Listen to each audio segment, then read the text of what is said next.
שיר למעלות, אשא עיניי אל ההרים, מאין יבוא עזרי.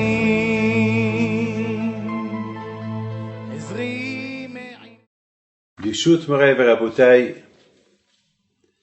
avec la permission d'Hachem, ce cours que je vais faire aujourd'hui, c'est pour la mémoire de mon beau-père, Alav Shalom, qui nous a quittés comme ce soir, il y a à peu près 35 ans. Rabbi Ihya ben Shalom Harfi, Shiti Nishmato Began Eden. Alors, vous savez que hier soir, on a pèleriné Rabbi Akiva. Aujourd'hui, Baruch Hashem, avec le Zoom, on peut se déplacer d'un endroit à l'autre. On a fait 12 000 kilomètres hier soir en quelques secondes. C'est comme les grands tzadikim qui faisaient le Shema Meforash. Ils voyageaient d'un endroit à l'autre, ils fermaient les yeux, ils ouvraient les yeux, ils se trouvaient dans quelque part. On raconte sur Rabbi Haim Pinto Alav Shalom que chaque vendredi soir, il allait d'Issaouira à Meknes pour étudier la Torah et chanter avec Rabbi David Hassin, qui était un grand païtan. Et parfois, il disait à Rabbi David Hassin, viens avec moi à Issaouira, on va chanter là-bas, il y aura là-bas Rabbi Israël Najara, des Nishamot, des Tzadikim. Et Rabbi David Hassin Alav Shalom, il disait à Rabbi Haim Pinto, mais comment on va faire? Il a dit, ferme tes yeux et tu vas voir. Il ferme ses yeux, il ouvre ses yeux, il se trouvait à Issaouira. Alors il dit à Rabbi Haim Pinto, mais si ma femme elle se réveille, elle va pas me trouver, elle va avoir peur. Et Rabbi Haim Pinto lui a dit, t'inquiète pas, elle va pas se réveiller. Tu peux être tranquille. Et après qu'ils ont passé la nuit en étudiant la Torah et chanter, parce qu'on dit que lorsqu'on chante les piyutim, Erev Shabbat, ça fait beaucoup des effets dans l'autre monde. Rabbi Haim Pinto, il va le ramener à Meknes.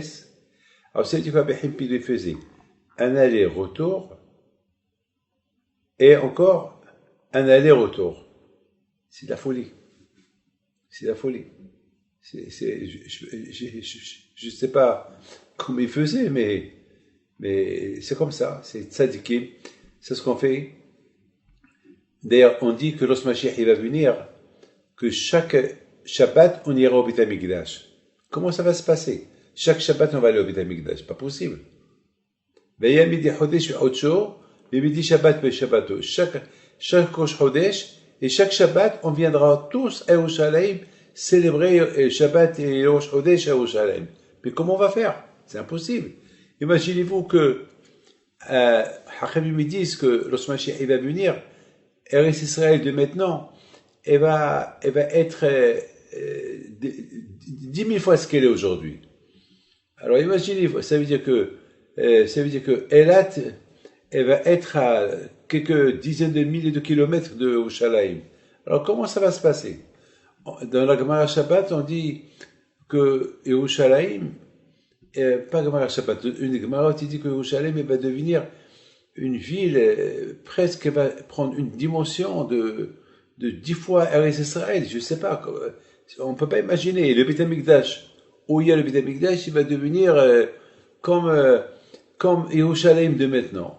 Je comprends pas, mais c'est Hachem c'est Akadosh Baruch Hu qui décide. Regardez, parmi les 10 miracles qu'il y avait en Israël, lorsqu'il y avait le Beit HaMikdash, c'est qu'il y avait des millions de personnes au Beit HaMikdash. Et qu'imaginez-vous tous les Juifs qui venaient passer Sukkot à Yerushalayim et autour du Beit HaMikdash. Si chacun fait sa soukha, comment ils vont s'entasser les uns sur les autres? Impossible. Comment?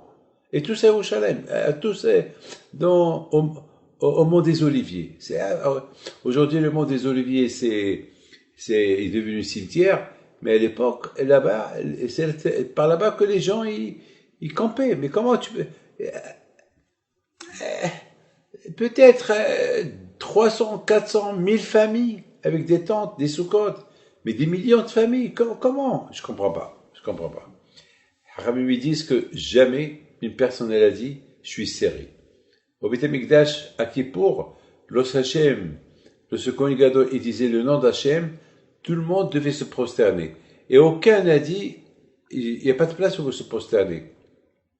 Et pour que quelqu'un se prosterne, lorsqu'on dit se prosterner, ça veut dire tout le corps par terre, avec les bras et les pieds ouverts. Ça veut dire chacun prend 5 mètres ou 6 mètres carrés. Comment il faisait? Je ne sais pas. La Gemara dit c'est comme le cerf, la peau du cerf.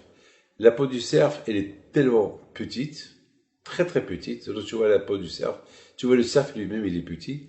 Mais lorsqu'on travaille, la peau du cerf, elle grandit et devient immense. Donc c'est comme ça. Et Yerushalem, il va devenir comme ça. Et Yerushalem, il va devenir qu'il y aura de la place pour tout le monde. Mes amis, je reprends ma question. Comment ça va se passer lorsque Mashiach il va venir et moi j'habite à Eilat ou moi j'habite à Beth Shemesh? Pour venir à Yerushalayim, c'est des milliers de kilomètres. C'est des milliers, comment je vais faire? Alors, on est obligé de dire que où il va y avoir des avions supersoniques, des 10 fois Concorde, je ne sais pas, ou bien parce que d'après le Rambam, le monde ne va pas changer. Ce qui va changer lorsque Mashiach va venir, c'est uniquement que tout le monde va croire en Dieu, c'est tout. Parce que Mashiach, il va prouver A plus B qui est Hachem. Et qu'on n'aura plus besoin de rien, il n'y aura plus de guerre, il y aura la paix, il n'y aura plus de famine, et le monde, il va être super bien, il y aura le commerce, il y aura le Beth Amikdash, il n'y aura pas de sacrifice, il y aura uniquement le sacrifice de Toda. Merci. Lorsqu'Hachem, il va nous montrer, lorsqu'on va découvrir que les miracles qu'il a fait avec nous, Hachem, depuis la création du monde jusqu'à maintenant, et voilà, donc ça sera toujours un Korban Toda, toujours merci, merci, merci, et merci que tu nous as réunis autour de toi, et merci parce que maintenant on te connaît, chose qu'on ne faisait pas avant. Donc c'est ça ce qui va changer lorsque Mashiach va venir. Et même les fêtes, ils vont, d'après Hachamim, les fêtes, ils vont plus avoir de l'ampleur comme ils ont maintenant. Il n'y aura plus Rosh Hashanah puisqu'il n'y aura pas de faute. Puisqu'il n'y aura pas de faute, donc il n'y a aucun besoin. Peut-être qu'il y aura un souvenir de Kippour, comme qui dit Rabbi Odia Yosef, il y aura des petits souvenirs des fêtes, mais il n'y aura pas les fêtes comme qu'on fête aujourd'hui. Il y aura, puisque la fête de Sukkot, elle va être plus ou moins un souvenir, parce que plutôt lorsque Mashiach va venir, on va faire la fête de Mashiach, la fête de la reconnaissance d'Hachem. Mais d'après Chachamim, il y a 2 fêtes qui vont rester, Hanouka et Purim. Vous vous rendez compte? Ces 2 fêtes-là, ils vont rester. Parce que Purim, parce que Haman il a voulu tuer les Juifs, et il n'a pas tué les Juifs. Donc, si on va faire Purim pour dire Hachem, si Haman nous aurait tué, on ne serait pas là aujourd'hui.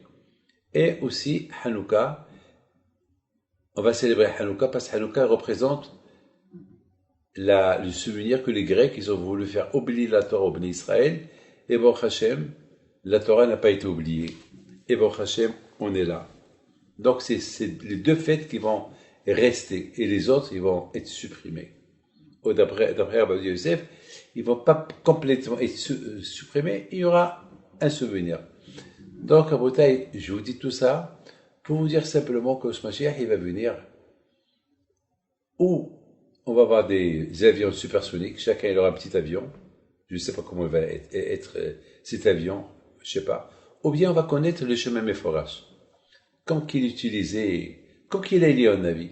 Eliyahu Navi peut être à 1000 endroits pour faire la Brit Mila. S'il y a par exemple 1000 Brit Mila à 5 heures, eh ben, Eliyahu Navi va être présent dans les 1000 endroits. Même si c'est en Australie, en Amérique, comment? Je ne sais pas comment. Je ne peux pas vous expliquer, mais il se déplace. Donc, on aura le secret de déplacement. Donc, maintenant, on comprend que lorsque Mashiach va venir, on pourra passer Shabbat avec toute la famille à Yerushalayim, avec la fête de, comment ça s'appelle, de Rosh Chodesh, etc., etc. Donc, hier soir, on a goûté un peu ça. Parce qu'hier soir, on était live après le cours chez Rabbi Akiva, et de là-bas, vite, on est parti à Essaouira, on nous attendait, Et c'est de la folie. Et après, on est encore retourné en Israël pour pèleriner le Ramchal. Donc on a fait Rabbi Akiva, Rabbi Amr ben Diwan, et on a fait encore le Ramchal à Tveria. Donc on a fait Mamash, un aller, on a fait Israël, enfin on a fait le monde entier. On a fait presque 12 000 kilomètres en quelques secondes. Donc, c'est ce qui va se passer lorsque Mashiach il va venir. Il va y avoir des déplacements comme ça, mais réels, pas sur Zoom, mais réels. Ça veut dire, on va vraiment se déplacer comme là-bas, Hashem Tov, il se déplaçait d'un endroit à l'autre, comme ça, avec le Shem Meforach, beaucoup de tzadikim. Alors, il y a une histoire avec mon père, Alav Shalom, qu'une fois il était avec mon frère à Dimona, pour une Brit Mila, mon père était Sandak, et mon père, Alav Shalom, il a un seder, il a un rite de vie qui est très très important. Et lui, il n'aime pas changer son rite de vie. Donc, il a fait une condition qu'il va à Dimona, mais il faut qu'il soit à Ashdod à telle et telle heure. Donc, c'est prévu comme ça. Et malheureusement, avec le monde qui sont venus voir mon père à Dimona, donc mon père, Alav Shalom, il était un peu déçu qu'il ne va pas arriver à l'heure à Ashdod, parce qu'à l'époque, ça prenait presque 4 heures de chemin. Mais c'est incroyable. Mon frère me l'a raconté, le chauffeur il l'a raconté, tout le monde l'a raconté, personne ne comprend. Ça a pris une demi-heure. C'est impossible. C'est impossible de faire des monas à Ashdod il y a 45 ans, en une demi-heure. Il n'y avait pas d'autoroute, il n'y avait rien. C'est impossible, impossible, impossible. À qui tu vas dire ça, il va te prendre pour un menteur, il va te dire tu rêves. C'est vrai, dans le rêve, on peut rêver qu'on est en Australie, et après, dans le rêve même, on est en Amérique, et on fait le tour du monde dans le rêve en quelques secondes. Et après, on voit que c'était rien qu'un rêve. Mais c'était une réalité, c'est les gens qui l'ont raconté. Et lorsqu'ils sont arrivés, ils ont vu mon père, qu'est-ce qui s'est passé? Mon père, il a fait un sourire, c'est tout. Il n'a rien dit. Il a fait un sourire, il leur a dit, allez, oubliez. Oubliez. Allez, et lorsque les gens, parce que mon père, il s'est énervé, lorsqu'ils ont insisté à savoir, il leur a dit, ça suffit, allez, rentrez chez vous. Mes amis, je vous ai parlé pendant 12 minutes, et pour vous raconter des choses qui vont se passer, qui se sont passées, et surtout, ce qui va se passer au Mashiach, il va venir. Be'ezat Hashem. Vous remarquez que la paracha de Shelach Lecha, cette paracha-là, elle est spectaculaire. On voit comment les Bnei Israël sont partis. Ils ont fait le tour de toute Eretz Israël pour la visiter. Ça leur a pris 40 jours. Au fait, la question se pose. Moshe Rabbeinu alav shalom, il aurait pu faire à ce que les Bnei Israël, en un jour, ils vont tout visiter. En 2 heures. Vous savez, il y a ce qu'on appelle le temps, l'espace du temps.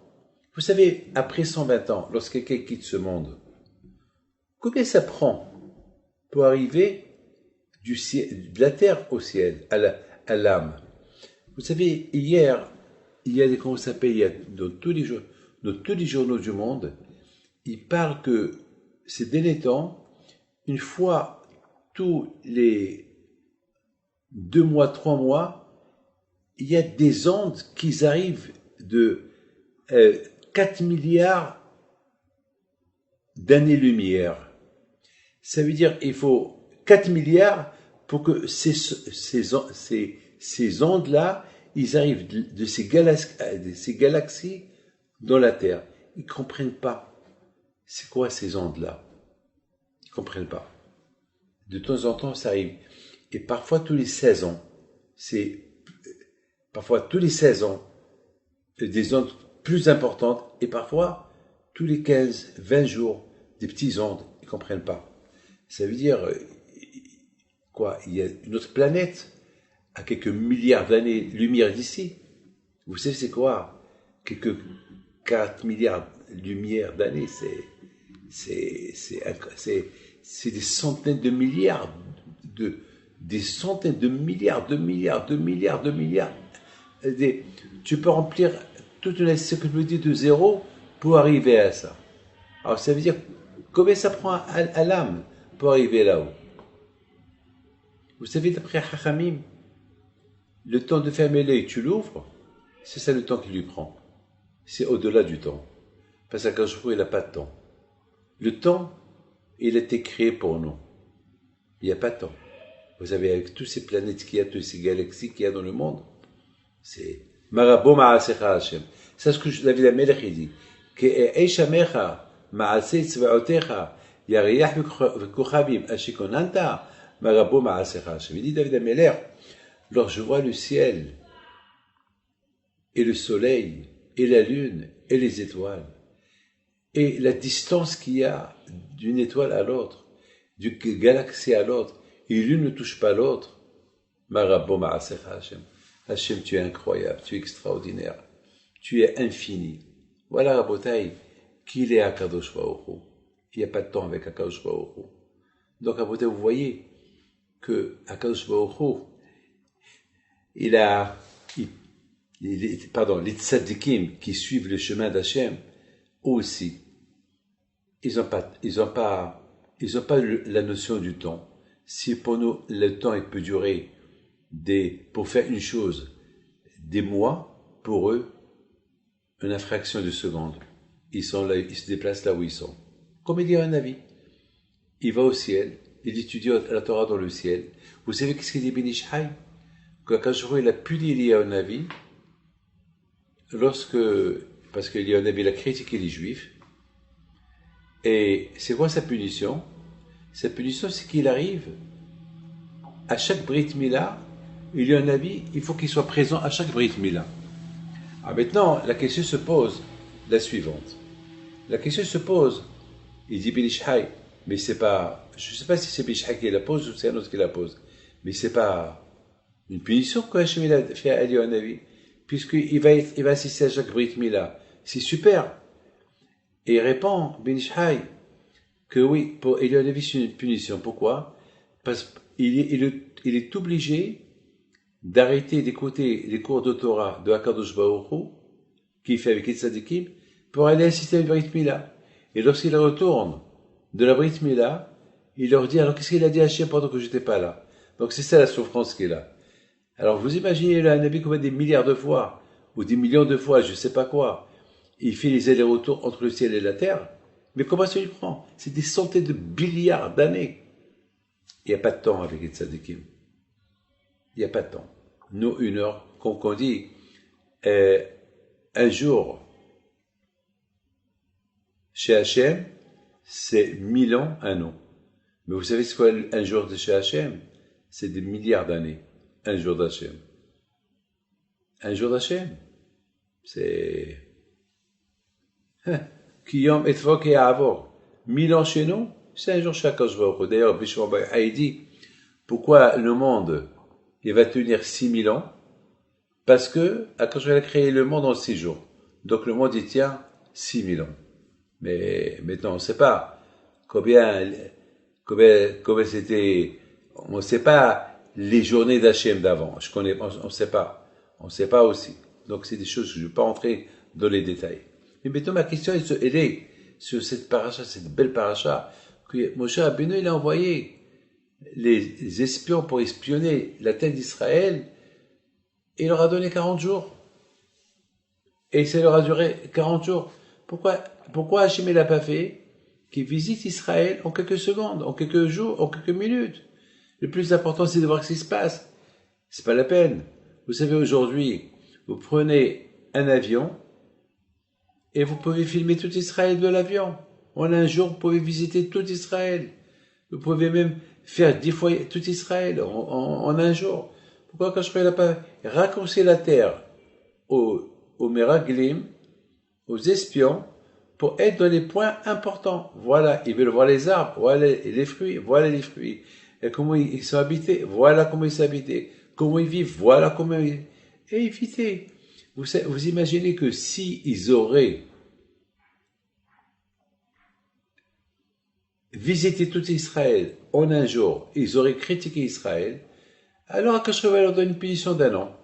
Mais le fait qu'ils sont restés là-bas 40 jours, malheureusement, 40 jours, ils sont restés dans le désert 40 ans de punition. Pourquoi Akash n'a pas allégé la punition? Ou bien en quelques heures, vous savez aujourd'hui, avec un avion tu fais un tour et tu sais tout ce qui se passe.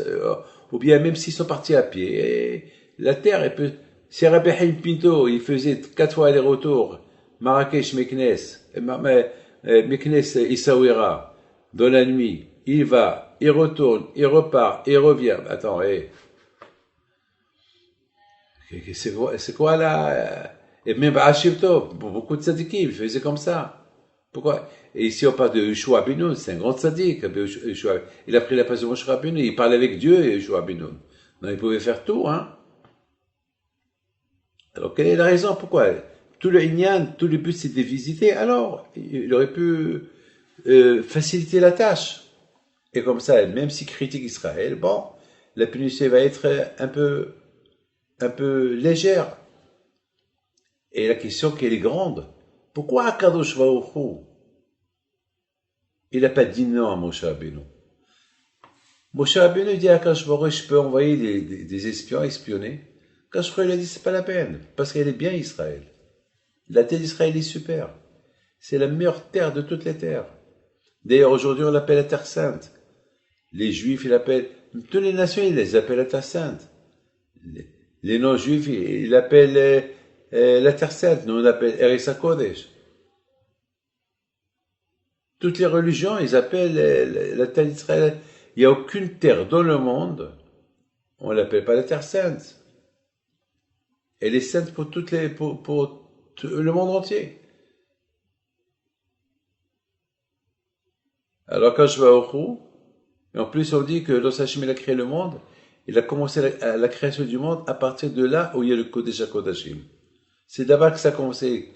Et si vous voyez Israël, elle est au centre du monde entier. Et Jérusalem, elle est au centre du centre. Et le côté Marev, il est mamash au centre du centre du centre. Donc ça veut dire que la terre elle est bonne. Et c'est la terre que Hachem il a donnée à Abraham, Isaac et Yaakov. À tel point qu'Abraham il a eu peur de la perdre. Il a dit à Hachem, Me'eda, donne-moi une preuve que cette terre tu vas me le donner. Même si tu vas me punir parce que je t'ai dit, donne-moi une preuve. Mais j'ai envie que tu me donnes une preuve. Parce que j'ai peur que tu changes d'avis. Tu ne la donnes pas à mes petits-enfants. Quand je lui ai dit, ah bon, tu veux une preuve? D'accord. Alors tes petits-enfants, ils vont être des esclaves en Égypte. Et après, ils vont quitter l'Égypte, ils vont recevoir la Torah, et après je leur donne cette terre. Ah, je suis content. On n'a pas vu qu'Abraham, il a prié. Abraham Abinu, il a prié pour lorsque Hachem lui a dit qu'il veut détruire Sédom, il a prié pour que Hachem ne détruise pas Sédom, mais il n'a pas prié pour que Hachem il annule cette gzera d'esclavage de ses descendants. Non? Pourquoi? Parce qu'il était content. Abraham Abinu. Il a dit, je veux que mes petits-enfants, ils vont acquérir la Torah et cette terre avec souffrance. Et d'ailleurs, Rabbi Shimon Bar Yochai le dit. Rabbi Shimon Bar Yochai dit que c'est pas tout le monde qui mérite Israël. Il y a beaucoup de gens qui disent, Israël, c'est pas pour nous. Mais c'est Israël qui veut pas toi. C'est pas toi qui veut pas d'elle. C'est un srout pour habiter en Israël. Les tzadikim, combien de tzadikim, ils attendaient ces jours-là. Bon, maintenant, on attend Mashiach si Dieu veut. Mais, il dit Rabbi Shimon Bar Yochai, il y a 3 choses qu'on acquiert avec souffrance. L'étude de la Torah, Olam Haba et Israël. C'est la souffrance. Ne croyez pas qu'Israël est donné à tout le monde. Mais il faut accepter la souffrance d'Israël. La différence entre Israël et le monde entier, c'est qu'en Israël, il y a des mitzvot qu'il n'y a pas dans le monde entier. Par exemple, tu habites à Zurich, il n'y a pas à Zurich la Shemitah, il n'y a pas la Trouma, ils peuvent avoir un Beit Hamikdash, ils peuvent avoir des sacrifices, et ils peuvent avoir là-bas plein de mitzvot qu'il n'y a qu'en Israël qu'on peut les faire. Comme le Beth Amikdash, tous les sacrifices, et manger les sacrifices, et bien sûr la Shemitah, la PA, Tevel, il y a plein de choses qu'il n'y a pas dans le monde entier. Il n'y a que ici en Israël. Yovel. Donc c'est la raison pourquoi Akadosh Baruch Hu, il a donné une importance à Israël. Donc maintenant Hachem il dit à Moshe Rabbeinu, c'est pas la peine qu'ils partent. Et Moshe Rabbeinu a insisté. Il a dit non, ils veulent partir. Alors Hachem il a dit à Moshe Rabbeinu, bon, si tu veux, allez va. Shlach lecha. Bon, si tu penses qu'il y a un intérêt, si tu as un plaisir, envoie-les. Mais la question se pose. Mais mon fils Rabbi Michael, Rabbi Michael, il m'a posé la question. Mais pourquoi Akadosh ne s'est pas opposé? Mais Akadosh il peut faire son veto. Il peut dire à Moshe, non. Non. Mais il a dit, bon, tu veux les envoyer, on va aller. Très bien. On va regarder les conséquences. Alors moi, puis Hachem il savait qu'ils allaient fauter, alors qu'ils font la visite d'Israël en raccourcissement, en un jour, ça y est, ils retournent. Donc il y a un secret. Vous savez, mes amis, c'est quoi la réponse à ces questions-là? J'ai vu une fois Rav Ovadia Yosef alav shalom qui dit que de tous les malheurs qui arrivent sur le peuple juif, il y a toujours une beracha qui va sortir de ce malheur. Et d'ailleurs, on sait très bien que même s'il y a Midat Hadin, même avec... regardez, le Beth Amikdash, il a été détruit. Alors quel bonheur il est sorti de Beth Amikdash? Eh bien, le bonheur qui va sortir de Beth Amikdash, à mon avis, mais je ne suis pas encore rentré dans la réponse de Rav Ovadia Yosef. Maintenant, je m'explique. C'est quoi le bonheur qui sort de Beth Amikdash? De la destruction de Beth Amikdash? Eh bien, le bonheur qui sort de la destruction de Beth Amikdash, ben, il y a beaucoup de Torah, il y a beaucoup de halachot sur le Beth Amikdash, sur les halachot de Tisha B'Av. Donc voilà, la Torah s'est agrandie à cause de la destruction de Beth Amikdash. Le fait aussi qu'on prie à Kadosh Baruch Hu qui nous apporte Mashiach et qui construit Beth Amikdash. Donc voilà, la destruction de Beth Amikdash nous renforce dans la Emunah et l'espoir de la reconstruction et de la Emunah en Kadosh Baruch Hu. Voilà ce qu'on a gagné. Qu'est-ce qu'on a gagné encore avec la destruction de Beth Amikdash? On a gagné avec la destruction de Beth Amikdash que on a toujours l'espoir que Hachem il va reconstruire le Beth Amikdash. Et c'est l'une des questions qu'on pose à la personne une fois qu'il meurt. Est-ce que tu as eu l'espoir de voir Mashiach un jour? Donc ça veut dire, vous vous rendez compte, ça veut dire que c'est une mitzvah. Ça veut dire que c'est une mitzvah, celui qui croit en Mashiach, c'est qu'il a les mona à Kadosh Baruch Hu. C'est qu'il croit beaucoup à Kadosh Baruch Hu. Quelle chose est sortie comme bien de la destruction de Beth Amikdash?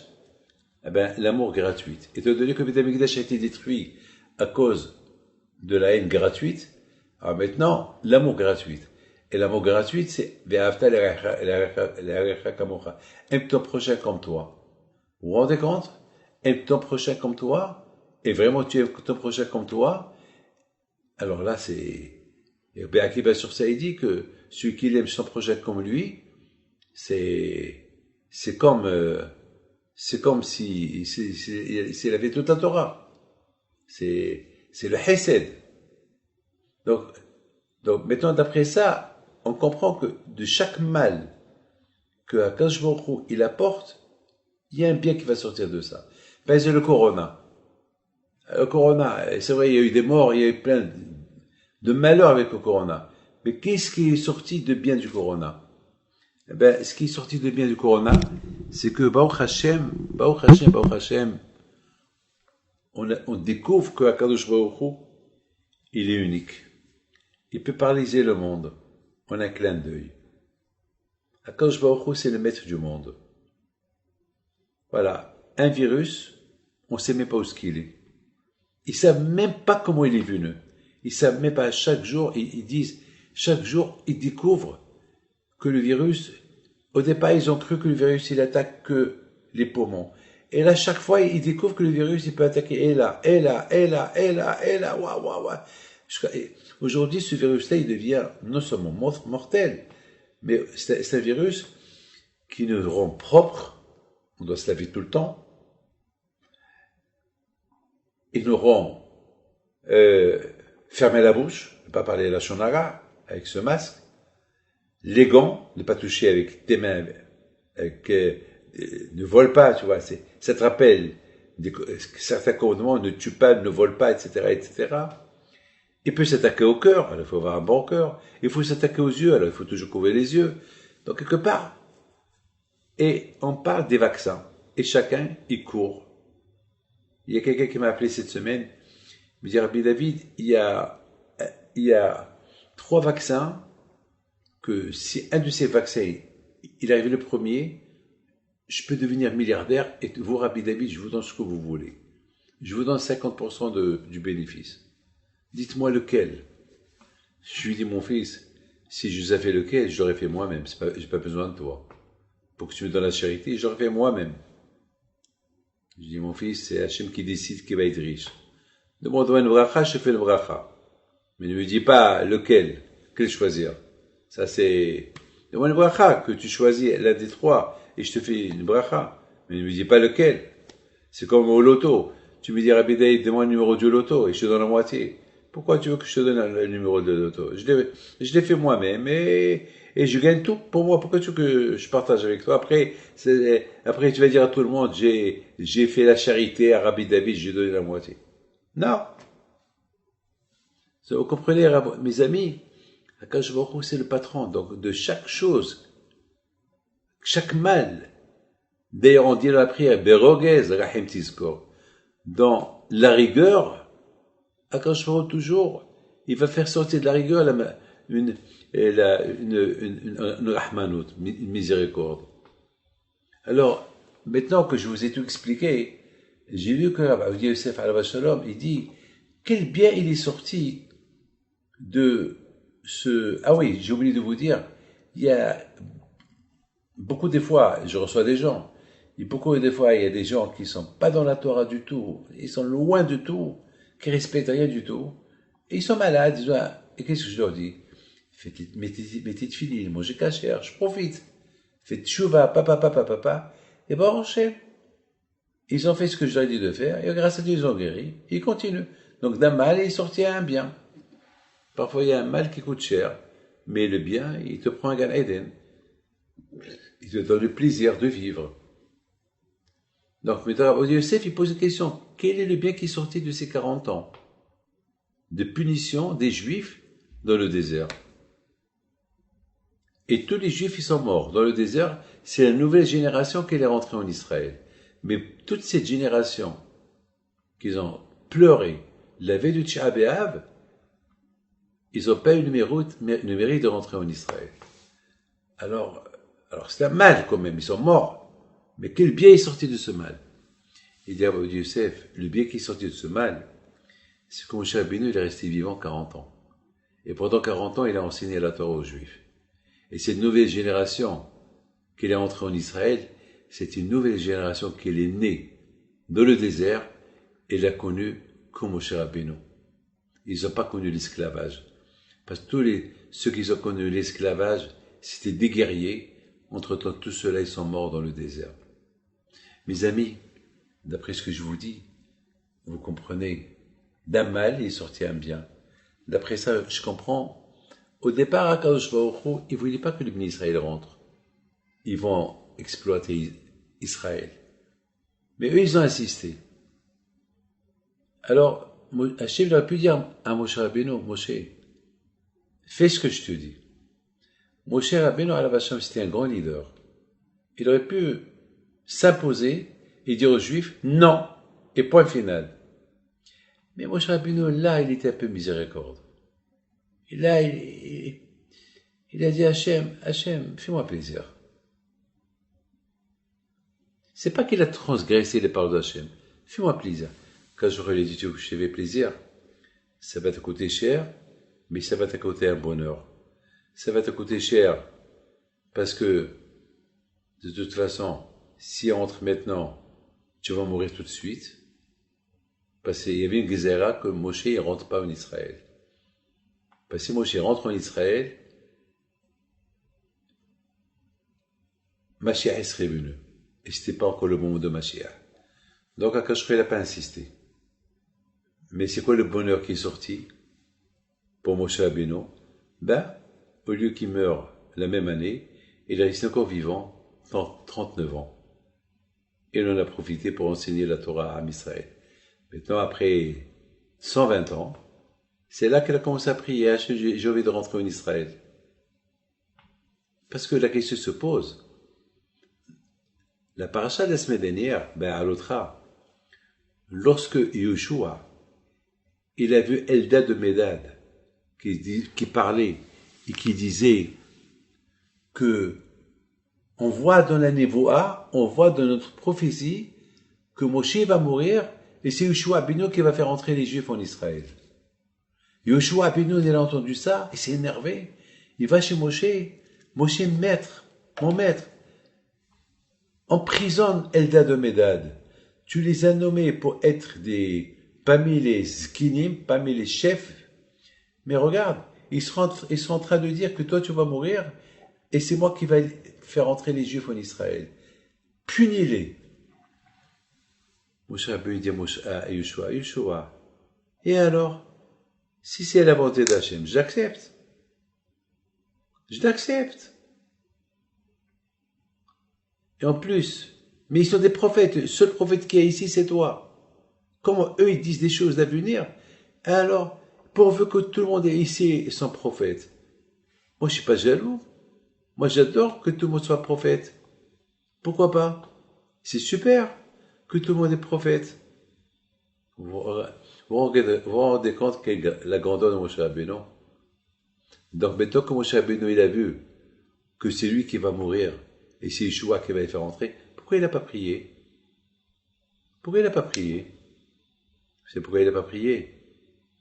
Parce que s'il aurait prié, ça va se montrer comme qu'il n'est pas content de la névoa de Eldad de Médad.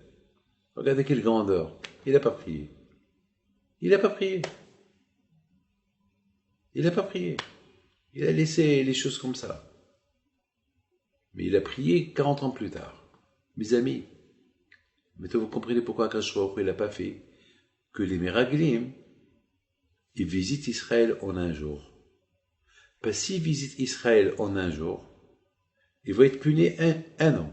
Et s'ils sont punis un an, alors Moshe va mourir un an plus tard.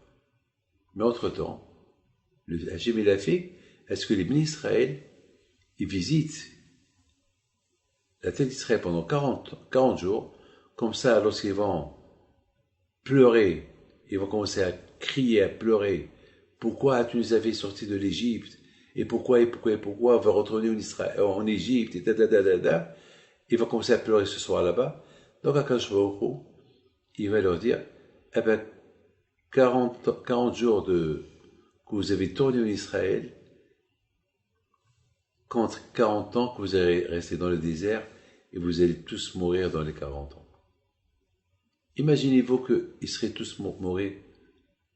Il aurait tué quelques millions de Juifs pendant ces un an, s'ils auraient visité Israël en un an, en un jour.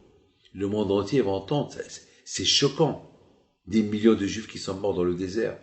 Alors Kashro, il les a punis au fur et à mesure pendant les 40 ans qu'ils sont restés dans le désert normal.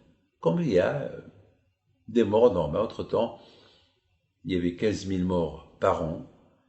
Et, entre-temps, il faisait des enfants et des enfants jusqu'à que le peuple juif, la renaissance d'une nouvelle génération qui n'ont pas connu l'Égypte. Et c'est la raison pourquoi, mais ils n'ont pas connu aussi Matan Torah. Ils n'ont pas écouté Matan Torah. Mais qu'est-ce qu'il a fait Moshe Rabbeinu? Avant de mourir, lorsqu'il a répété toute la Torah au béni Israël, comme vous voyez dans la paracha de Beit Hanan, là-bas, il aura répété la paracha de Matan Torah. Eh oui. Et vous savez ce qui s'est passé? Toutes les Neshamot qui devaient venir, jusqu'à que Mashiach va venir, lorsque Moshe Rabbeinu il a répété la paracha de Matan Torah quelques jours avant qu'il est mort, toutes les Neshamot qui sont venues, tout le monde a écouté comme si c'était Matan Torah. Comme ça, il ne va pas avoir quelqu'un qui va dire « j'ai pas écouté Matan Torah ». C'est-à-dire que même cette génération qui vient de naître dans le désert, ils ont assisté exactement à Matan Torah. Voilà, maintenant, on a compris un peu de la paracha Shlach Lecha, quelle est la raison pourquoi Moshe Rabbeinu, pourquoi Kashko, il a laissé Moshe Rabbeinu laisser partir les espions pour espionner Israël, pour le compte du peuple d'Israël. Pourquoi Hachem il n'a pas fait à ce que ils visitent Israël en un seul jour, et en un seul jour ils vont tout voir, en leur raccourcissant le chemin pour faire vite un aller-retour. Et pourquoi 40 jours? On a répondu comme ça, ils vont pas mourir tous d'un seul coup. Et aussi Moshe Rabbeinu, il va mourir 1 an plus tard. Et entre-temps, ça va se faire un choc dans le monde entier. Quand je pourrais la préférer, puisqu'ils sont partis pour la visiter, donc ça leur a pris 40 jours afin qu'ils puissent vivre encore 40 ans dans le désert avec Moshe Rabbeinu. Et Moshe Rabbeinu va leur enseigner la Torah et ils vont encore revoir Matan Torah. Et toute cette pourriture de tous ces guerriers, toujours qui se révoltaient contre Hachem et contre Moshe Rabbeinu, ils sont morts pendant ces 40 ans-là. Et c'est la nouvelle région, la nouvelle génération de tzadikim qui est revenue. Voilà mon fils, que le bon Dieu vous protège et vous donne bracha vetzlah. Adonai yishmor tzedcha uvoecha me'ata